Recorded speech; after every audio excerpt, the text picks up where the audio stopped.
ठीक है, सबसे पहले ये देखो कि हमारा पहला वाला क्या था, कॉस्ट सेल, उसमें हमारा सबसे पहले वाला मिनिमम ये था, तो हमने इस पे जैसे ही सप्लाई दिया तो हमारा ये वाला कैंसिल हो गया था। दूसरा हमारा मिनिमम ये था, तो इसमें हमने जैसे ही सप्लाई दिया था तो हमारा ये कैंसिल हो गया था। फिर तीसरा हमने किस पे दिया था, ये 25 पे दिया था। 25 पे जब हमने सप्लाई दिया ये 8 का, तो उस समय हमारा ये वाला ये डिलीट हो गया था, है ना, क्योंकि 7 + 8 15 हो गया है। तो अब देखो ये 40 हमारे पास बचा है, ये 40 बचा है, दोनों में टाई हो गया। तो अब हम क्या कहते हैं कि जिसमें मैक्सिमम पॉसिबल एलोकेशन कर सके, तो यहाँ पे मैक्सिमम कितना कर सकते हैं हम लोग, 10 प्रोडक्ट है हमारे पास देने के लिए, हमारा डिमांड है 7 का, तो मैक्सिमम कितना कर सकते हैं, यहाँ पे हम 7 कर सकते हैं। लेकिन यदि यहाँ पे आप देखोगे तो यहाँ पे कितना है, डिमांड इनकी 5 है, लेकिन हमारे पास देने के लिए प्रोडक्ट बचे हैं सिर्फ 2। ठीक है, क्योंकि हमने ऑलरेडी यहाँ पे 8 प्रोडक्ट दे दिए हैं, यहाँ पे भी 8 16 दे दिया हमने, और ये 18 है, तो बचा 2। तो इस कारण से हम क्या करेंगे, इन दोनों में से इसको चूज करेंगे, क्योंकि इसमें मैक्सिमम एलोकेशन हम कर सकते हैं। ये जस्ट ऐसा सिचुएशन है, समझ लो कि आपको मार्केट जाना है, ठीक है, आपको मार्केट जाना है, आपको कहा जा रहा है कि आपको 2 जगह से पैसे मिलने वाले हैं, एक जगह आपको 100 रुपये मिलने वाला है, दूसरी जगह आपको 1000 मिलने वाला है। तो आप कहाँ पे पहले जाओगे, जहाँ से 1000 मिलेगा, ठीक है। तो वैसा ही यहाँ पे सिचुएशन है कि यहाँ 40 × 7 इतना मनी आपको प्रॉफिट यहाँ पे मिलने वाला है, और यहाँ पे आपको मिलना है 40 × 2, ठीक है। तो इसलिए आप इसको सेलेक्ट करोगे ज़्यादा वाले, ठीक है, जहाँ से आपको पैसे ज़्यादा मिल रहे हैं, ठीक है। तो आप यहाँ पे दे दिए 7, जैसे ही आप 7 दिए तो इसका भी आपका डिमांड फुलफिल हो गया, तो आपका ये वाला भी खत्म हो गया, ठीक है। अब आपके पास 2 ही बचे हैं, इसमें से मिनिमम है 40, तो पहले 40 वाले की डिमांड फुलफिल कर देते हैं। तो यहाँ पे 2 इसको रिक्वायर है, तो 2 देने के बाद ये कैंसिल हो जाएगा। यहाँ पे 3 बचा हुआ है, तो 3 यहाँ पे ये लास्ट बचेगा, इसको 3 दे देंगे तो ये भी 0 हो जाएगा, ठीक है। तो ये मेथड में मेरे ख्याल से अब आप लोगों को समझ आया होगा। सबसे पहले क्या करना है, आपको जो भी पूरे कॉस्ट सेल में जो भी मिनिमम है, ठीक है, उस मिनिमम को आप चूज करोगे, और उनको आप क्या करोगे, आप उनका जो भी सप्लाई या डिमांड में से जो भी मिनिमम है वो आप उनको अलोकेट कर दोगे। उसके बाद फिर आप क्या करोगे, उसके बाद फिर आप करोगे कि नेक्स्ट जो भी बचेगा उसमें एक सप्लाई या डिमांड कुछ भी फुलफिल होगा वो कैंसिल आउट हो जाएगा, फिर नेक्स्ट मिनिमम जो बचेगा आप उस पर एलोकेट करोगे। उसके बाद फिर वो कैंसिल हुआ, कुछ ना सप्लाई या डिमांड कुछ ना कुछ तो कैंसिल होगा ही, तो ऐसे आप एलोकेट करते जाओगे और फाइनली आपका सॉल्यूशन आ जाएगा। अब क्या होगा, z की वैल्यू क्या हो जाएगी, जो भी आपने एलोकेट किया है इनटू उस सेल का कॉस्ट, ठीक है। तो 17 × 7 + 40 + 7 + 3 + 40 × 2 + 12 × 8 और 25 × 8, ये सब का सम करोगे तो 985 आएगा, ठीक है। तो आई थिंक ये मेथड भी आप लोगों को समझ आ गया होगा, आ गया सारे लोगों को, ठीक है। तो और किसी को नहीं आया होगा तो मुझे पूछ लेना, तो हम डिस्कस कर लेंगे फिर से, है ना। अब ये है रो मिनिमा। रो मिनिमा में भी सिंपल वही मेथड है। अब इसमें क्या करोगे, सबसे पहले वाले रो को आप पकड़ोगे और आप उसमें तब तक की एलोकेशन करते रहोगे जब तक कि उस रो की डिमांड, रो का जो भी सप्लाई वाला ऑब्जेक्ट है वो पूरा खत्म ना हो जाए, ठीक है। तो आप पहला आपने रो लिया, तो इसमें से सबसे मिनिमम कौन सा है, 17, ठीक है। 17 पे सबसे मैक्सिमम पॉसिबल एलोकेशन कितना है, 7।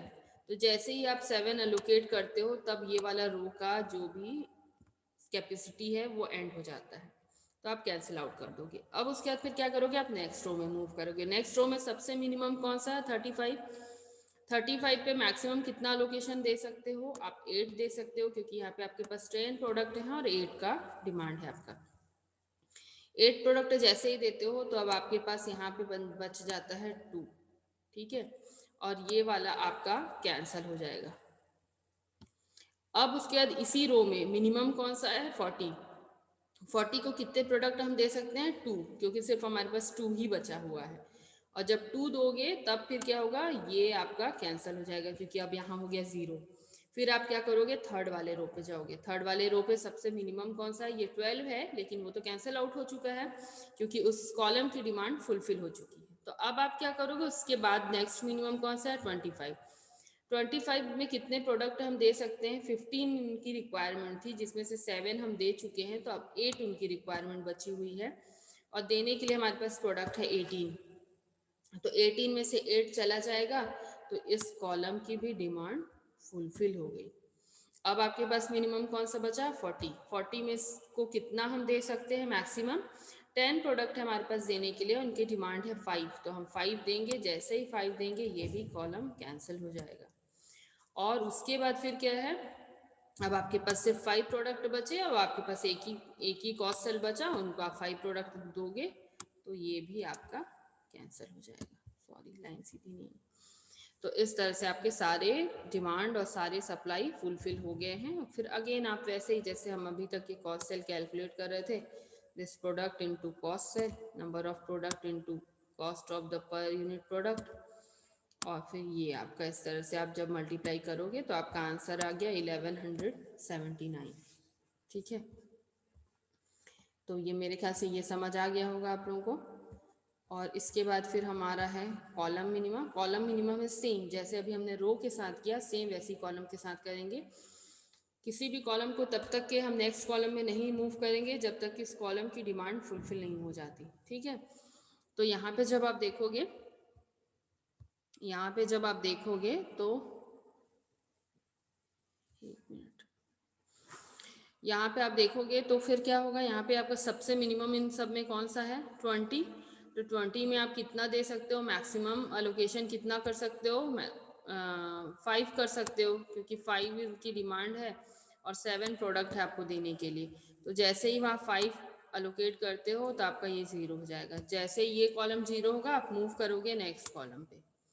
ठीक है, जब तक कि ये कॉलम खत्म नहीं हो जाए, फर्स्ट वाले कॉलम का डिमांड फुलफिल नहीं हो जाए, तब तक कि आप नेक्स्ट में मूव नहीं कर सकते हो। ठीक है, फिर नेक्स्ट वाले में आप क्या होगा, नेक्स्ट वाले में आपका मिनिमम कौन सा है, 12 है। 12 में आप मैक्सिमम कितना दे सकते हो, 8 दे सकते हो। जब 8 देते हो ये भी कैंसिल हो जाता है। फिर आप क्या करोगे, नेक्स्ट वाले में मूव कर जाओगे। इसमें सबसे मिनिमम है 40। 40 में मैक्सिमम आप कितना दे सकते हो, 10 इनके पास है और इनकी रिक्वायरमेंट है 7। तो जैसे ही आप 7 देते हो तो ये भी कैंसिल हो जाएगा। अब जो जो जितने जितने बच गए उसमें सबसे मिनिमम कौन सा है, 17, तो उसको पहले फुलफिल करो। तो यहाँ पे 2 प्रोडक्ट देने के लिए बचे थे तो आपने 2 दे दिए। फिर उसके बाद मिनिमम क्या है, 25। 25 में यहाँ पे 10 प्रोडक्ट थे इनके पास देने के लिए तो आप 10 इनको दे देते हो। और जो जो देते जाते हो भाई उसको यहाँ पे माइनस कर करके लिखते भी जाना है। ठीक है, फिर यहाँ पे आपके 3 प्रोडक्ट बचे, आप ये 3 दे देते हो। ऐसा करके इसका भी डिमांड आपका फुलफिल हो जाता है और रो की डिमांड भी फुलफिल हो गया आपके। ठीक है, और उसके बाद फिर अगेन आप कॉस्ट सेल कैलकुलेट कर लोगे तो ये आपका कॉस्ट सेल आ जाएगा। ठीक है, तो यहाँ तक ये चीज़ें समझ आ गई होंगी मेरे ख्याल से।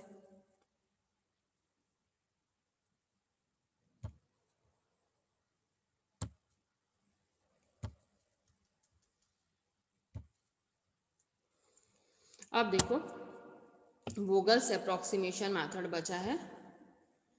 तो वोगल्स अप्रॉक्सीमेशन मेथड, अब आप लोग मेरे को बताओ कि आज ही आप लोगों को पढ़ना है क्योंकि ये मेथड में थोड़ा सा टाइम लगेगा।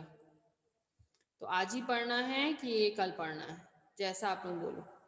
वैसे तो मेरे ख्याल से आज पढ़ लो आप लोग।